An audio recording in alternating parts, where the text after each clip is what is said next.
В рамках подготовки к 6-м международным спортивным играм «Дети Азии» 3 марта представитель правительства Якутии Галина Данчикова проинспектировала спортивные объекты в городе Якутске. Во время объезда были осмотрены спорткомплексы «Мадун» и «Стерх», плавательный бассейн «Чолбон», футбольный манеж «Дахсун», ледовый дворец «Элей-Ботур» и Центр спортивной подготовки «Триумф». Все объекты входят в реестр Министерства спорта России и имеют сертификат международного стандарта. Объекты в основном готовы, сообщил министр спорта республики Михаил Гуляев. Объекты должны быть полностью готовы к 20 июня. В настоящее время в бюджете республики на это предусмотрено 96 миллионов рублей.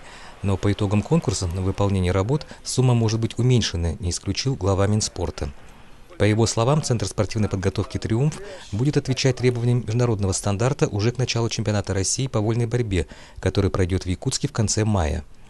Представители Оргкомитета международных спортивных игр «Дети Азии», который возглавила Галина Данчикова, обсудили вопросы ремонта и безопасности зданий, благоустройства территорий.